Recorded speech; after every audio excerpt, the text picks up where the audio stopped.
चलो दोस्तों, आईटीसी के क्वार्टर वन के रिजल्ट्स आ चुके हैं, उनके बारे में डिटेल में हम डिस्कस करने वाले हैं। तो देखिए, सबसे पहले रेवेन्यू की बात करते हैं कि आईटीसी ने कमाई कैसे की है। तो यहां देखिए 7.3% ईयर ऑन ईयर रेवेन्यू कम हुआ है। लेकिन अगर आप एग्री बिजनेस को हटा देते हैं तो रेवेन्यू यहां पर इंक्रीज हुए हैं। तो हम बहुत हद तक इस वीडियो में एग्री बिजनेस को डिस्कस थोड़ी देर के बाद करने वाले हैं। नेक्स्ट है, रेवेन्यू तो कम हुआ है, क्या प्रॉफिट में इसका इंपैक्ट पड़ा है? तो देखिए, April to June 2022 last year 4169 crore का प्रॉफिट था, और अभी अप्रैल टू जून 2023 4903 करोड़ का profit. That means profit 17.6% increase हुआ है, बढ़ा है। तो ये एक पॉजिटिव चीज हमको देखने को मिल रही है। अब आईटीसी एक कॉन्ग्लोमरेट है जहां पर 5 मेन बिजनेस है: cigarette, FMCG, hotel, agri business और पेपर बोर्ड्स वाला बिजनेस। ठीक है, अब जब रेवेन्यू की बात कर रहे हैं तो जो सिगरेट और एफएमसीजी का जो बिजनेस है वहां पर 13 और 16% करके ग्रोथ हुआ है, तो ओवरऑल 14% ग्रोथ हुआ है। तो ये बिजनेस ने तो अच्छा किया है। अगला बिजनेस है होटल का बिजनेस। इनफैक्ट इनको इंपैक्ट 2 साल पहले 3 साल पहले पड़ा था, लेकिन अभी तो बहुत ही अच्छा यहां पर ग्रोथ हुआ है। तो ये भी बिजनेस में हमको पॉजिटिव रेवेन्यू देखने को मिला है। इंपैक्ट क्या हुआ है? एग्री बिजनेस और पेपर बोर्ड्स में, इन दोनों बिजनेस में इंपैक्ट हुआ है और रेवेन्यू कम हुए हैं। दोस्तों आगे और समझते हैं। तो सबसे पहले एग्री बिजनेस, जहां पर लगभग 23.7% रेवेन्यू ईयर ऑन ईयर कम हुआ है। अब इसको भी समझना जरूरी है। तो इसका एक बहुत बड़ा जो मेन कारण जो है वो ये है कि गवर्नमेंट ने व्हीट और राइस पर एक्सपोर्ट रेस्ट्रिक्शन लगाए हैं, और इन रेस्ट्रिक्शंस के कारण जो एग्री बिजनेस है वो इंपैक्ट हुआ है। तो ये कोई फंडामेंटल कंपनी की तरफ से प्रॉब्लम नहीं है, ये एक स्थिति है जहां पर गवर्नमेंट के द्वारा रेस्ट्रिक्शन लगाए। कल हो सकता है रेस्ट्रिक्शन हटे, अब हमको नहीं पता है वो कब हटेगा, 3 महीने 6 महीने या उससे भी ज्यादा लग सकता है, हमको नहीं पता है। लेकिन वो रेस्ट्रिक्शन हटेगा तो शायद फिर से यहां पर पॉजिटिव इंपैक्ट आ सकता है। दूसरा, जो पेपर बोर्ड का जो बिजनेस है वहां पर भी हम देख रहे हैं कि जो रेवेन्यू है वो भी कम हुआ है, 6.5% कम हुआ है। अब पेपर बोर्ड का बिजनेस का हम पिछले कुछ सालों से देख रहे थे, उनके मार्जिन बहुत बढ़ रहे थे, लेकिन इस बार 3 नेगेटिव इंपैक्ट हुए हैं। पहला कि जो पेपर बोर्ड्स और जो उनका बिजनेस है, जो डिमांड कंडीशन है वो कमजोर है। दूसरा, चाइनीज इकोनॉमी भी धीरे धीरे ओपन हो रही है, तो डंपिंग शुरू हो गई है। तो उससे क्या हुआ है, प्रोडक्ट के जो दाम है वो कम हो गए हैं। किसके? पल्प के प्राइसेस यहां पर कम हो गए। तो ये 3 चीजें हुई है, एक तो डिमांड भी कमजोर है, चाइनीज डंपिंग हो रही है, और पल्प के प्राइसेस यहां पर कम हो गए, जिसके कारण से जो मार्जिन है उन पे इंपैक्ट पड़ा हुआ है। अब आने वाले क्वार्टर में वही देखना है कि किस तरीके से रिकवरी हो रही है इस बिजनेस की। नेक्स्ट बिजनेस है एफएमसीजी अदर्स, जिस पर बहुत फोकस पिछले कुछ सालों से है, और धीरे धीरे वहां पर हम देख रहे हैं कि ग्रोथ और मार्जिन्स भी बढ़ रहे हैं। यहां कौन से बड़े प्रोडक्ट्स हैं, जैसे बिंगो, आशीर्वाद, ईपी, फियामा, क्लासमेट जैसे जो प्रोडक्ट्स हैं वो एफएमसीजी अदर्स में आते हैं। अब ये बिजनेस अगर आप देखेंगे, ठीक है, 265 करोड़ का एबिटा था 2017 में। अभी फाइनेंशियल ईयर 2023 में इसका एबिटा 1954 करोड़ हुआ है। मार्जिन्स देखेंगे, पहले बहुत ही कमजोर मार्जिन्स थे, 2.5% के आसपास में एबिटा मार्जिन्स थे। मतलब कंपनी ने जो भी कमाया और फिर जो भी मार्जिन्स है 2.5%, ये बहुत ही कम मार्जिन है। मतलब बाद में फिर इंटरेस्ट, टैक्स भी, डेप्रिसिएशन, वो सब भी वहां पर पे करना है। वैसे आईटीसी के केस में इंटरेस्ट बहुत ज्यादा नहीं रहेगा, लेकिन यहां पर एबिटा हमको कमजोर देखने को मिल रहा है। लेकिन 10.2% मार्जिन जो है, एबिटा मार्जिन, हमको कब देखने को मिला? मार्च 2023 में। अभी किसके रिजल्ट आए हैं? जो जून में क्वार्टर वन के रिजल्ट आए हैं, ये मार्जिन हमको 11% हमको देखने को मिल रहा है। तो ये हमको इंक्रीज होता हुआ नजर में आ रहा है। हमने थोड़ी देर पहले रेवेन्यू भी देखा था, इनका रेवेन्यू भी इनका बढ़ा था। आप देख सकते हैं 4451 करोड़ से 5166 करोड़, मतलब क्लोज टू 16% इनका रेवेन्यू भी बढ़ा हुआ था। तो ये एक बिजनेस है जो स्ट्रेंथ टू स्ट्रेंथ जा रहा है, जब हम इन सब जो एफएमसीजी के जो बड़े ब्रांड्स हैं उनके बारे में बात कर रहे हैं। अब रेवेन्यू वाला पार्ट हमने समझा, अब कमा के कौन सा बिजनेस दे रहा है, आप ऐसा समझ सकते हैं, earning before interest tax. ITC के केस में बहुत इंटरेस्ट नहीं रहेगा, तो earning before exceptional item and tax, ऐसा सोच सकते हैं।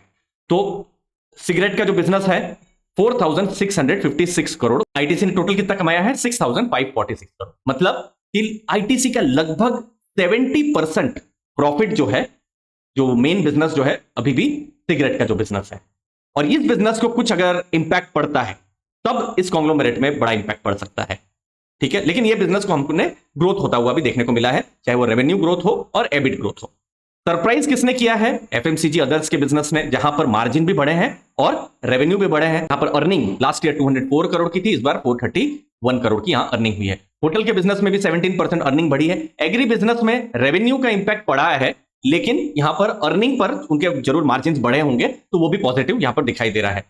ओवरऑल जो प्रॉफिट में जो इंपैक्ट हुआ है जो बिजनेस पेपर बोर्ड्स का, और जो हमने रीजन डिस्कस किए, चाहे वो चाइना डंपिंग हो या डिमांड हो या फिर पल्प के प्राइसेस कम होना, तो ये तीन बड़े जो चीजें हुई है जिसके कारण से पेपर बोर्ड के जो बिजनेस है उसमें इंपैक्ट हुआ है और उनके मार्जिन भी घटे हुए हैं। लास्ट में आईटीसी इन्फोटेक, अब ये कंपनी लिस्टेड नहीं है लेकिन आईटीसी का एक पार्ट है। इनका भी अगर हम रेवेन्यू देखें तो 751 करोड़ लास्ट ईयर था अप्रैल टू जून 2022, और इस बार 838 करोड़ हुआ है अप्रैल टू जून 2023। लेकिन जो एबिटा है वो थोड़ा सा कम हुआ है, जिससे ये समझ में आ रहा है कि हो सकता है थोड़ा मार्जिन में इंपैक्ट यहां पर हुआ है। तो ओवरऑल रेवेन्यू बढ़ा है, थोड़ा सा एबिटा यहां पर कम हुआ है। तो आने वाले टाइम में वही देखना रहेगा कि इनके रेवेन्यू और मार्जिन और प्रॉफिट्स किस तरीके से बढ़ रहे हैं। वाईटीसी की इतनी बड़ी जो साइज है उसमें ये बिजनेस धीरे धीरे करके ग्रो कर रहा है। 2007 करोड़ का उनका रेवेन्यू था, जो अभी फाइनेंशियल ईयर 23 में 3321 करोड़ का हो गया है। तो फाइनेंशियल ईयर 19 से 23 ये बिजनेस ने भी ग्रोथ किया हुआ है। बट अभी जो फोकस जो रहेगा ये जो दूसरे जो कॉन्ग्लोमरेट के जो दूसरे जो बिजनेस है उस पर ही रहेगा कि वहां पर किस तरीके से ग्रोथ आते हैं। लास्ट में रिजल्ट्स की क्या इंपॉर्टेंट हाइलाइट्स हैं। मार्जिन्स ओवरऑल इंक्रीज हुए हैं, कुछ बिजनेस ने बहुत अच्छा किया है और स्टीडी उनका ग्रोथ हुआ है, जो एफएमसीजी, अदर सिगरेट का बिजनेस, फिर होटल का बिजनेस में। लेकिन एग्री बिजनेस और पेपर बोर्ड के बिजनेस में डिक्लाइन हुआ है। एग्री बिजनेस में बहुत हद तक गवर्नमेंट का जो एक्सपोर्ट रेस्ट्रिक्शन है उसका इंपैक्ट पड़ा है, और पेपर बोर्ड में उनके अलग यहां पर इशू रहे हैं। आने वाले क्वार्टर 2, 3, 4 में देखना रहेगा कि इन बिजनेसेस में किस तरीके से रिकवरी वाला फेज आ रहा है या नहीं आ रहा है, या उसमें टाइम लग रहा है। तो आने वाले क्वार्टर्स में और हमको डेटा यहां पर मिलने वाले हैं। बाकी जो कॉन्ग्लोमरेट के दूसरे बिजनेस है वहां पर हमको स्ट्रॉन्ग ग्रोथ देखने को मिला हुआ है। तो ओवरऑल जो नंबर है मिक्स्ड से अच्छे की तरफ हमको आते हुए नजर में आ रहे हैं आईटीसी के बारे में। ये फर्स्ट कट था दोस्तों, और भी डिटेल एनालिसिस होगी आपके सामने। हम डिटेल रिपोर्ट अगले कुछ दिनों में हम लेकर आएंगे। मुझे उम्मीद है आपको वैल्यू मिली होगी। लास्ट में अपॉर्चुनिटी के बारे में आपके साथ में डिस्कस करूंगा, और वो है AI powered multi bagger mastery, जहां पर एआई टूल्स पर हमारा फोकस होने वाला है और हम 14 डे फोकस लर्निंग करने वाले हैं। 7 लाइव क्लासेस होने वाली है हमारे अर्ली फाइनेंशियल आजादी के ऐप में। ये 7 क्लासेस मैं लेने वाला हूं, जहां पर मैं फोकस करूंगा फंडामेंटल एनालिसिस के ऊपर, जहां पर मैं फोकस करूंगा investor psychology, fundamental analysis, sector analysis, quantitative financial statement, financial ratios, इनको कैसे आसानी से आप समझ पाएं और कैसे आप खुद इनका एनालिसिस कर पाएं, उसके बारे में हमारा फोकस रहेगा। एआई की मदद से कैसे एनुअल रिपोर्ट, मैनेजमेंट ट्रांसक्रिप्ट्स और इक्विटी रिसर्च रिपोर्ट को आप स्टडी कर सकते हैं, उनका एनालिसिस कर सकते हैं, उसके बारे में हम बात करेंगे। क्वालिटेटिव एस्पेक्ट्स, फिर इन्वेस्टिंग में जो रेड फ्लैग्स और जो रिस्क होती है उसके बारे में बात करेंगे। कुछ स्मार्ट टेक्निक्स होती हैं जिससे आप इन्वेस्ट कर सकते हैं। लॉन्ग टर्म इन्वेस्टिंग की जब हम बात कर रहे हैं उसके बारे में हम बात करने वाले हैं, और पोर्टफोलियो कंस्ट्रक्शन पर हमारा फोकस रहने वाला है। साथ साथ आपको रिकॉर्डेड सेशंस हमेशा के लिए मिलने वाले हैं। लाइव क्लासेस एक बड़े डिस्काउंट में मिल रही है, डिस्काउंट लिंक मैंने डिस्क्रिप्शन बॉक्स में दी हुई है। हमारा एक सेक्टर एनालिसिस पर कोर्स है जिसकी कीमत 1000 रुपीज है, ये आपको फ्री में मिल सकता है। और अगर आप इनरोल करते हैं तो अभी से ही इनके वीडियोस अपलोडेड हैं, और वो वीडियोस आप क्लासेस से पहले अभी से ही देख सकते हैं दोस्तों। 50 से ज्यादा एआई प्रॉम्प्ट्स हम लोग डिस्कस करने वाले हैं, और ये लाइव हम लोग सीखने भी वाले हैं। लाइव क्लासेस में कुछ की मटेरियल्स और कुछ एक्सेल टूल्स मैं आपके साथ शेयर करूंगा। इनसे आपको मदद मिलेगी कि हर महीने क्या इंपॉर्टेंट चीजों को इन्वेस्टिंग से रिलेटेड देखना है, और इससे आपको यह भी आइडिया लग सकता है कि आने वाले दिनों में कौन से बिजनेसेस में ग्रोथ होने की गुंजाइश है। उसके बारे में भी हम कुछ मटेरियल्स आपके साथ शेयर करेंगे, और हर महीने लाइव डाउट क्लियरिंग क्लासेस भी होती रहेंगी। इससे पहले जो हमारे कोर्सेस थे बहुत ही अच्छा फीडबैक और प्यार मिला था हमारे स्टूडेंट्स से। मुझे उम्मीद है आपको भी वैल्यू जरूर मिलेगी। आपके कीमती समय के लिए बहुत बहुत धन्यवाद। डिस्क्रिप्शन बॉक्स में आप लिंक को चेक कर सकते हैं। धन्यवाद आपके टाइम के लिए। थैंक यू दोस्तों।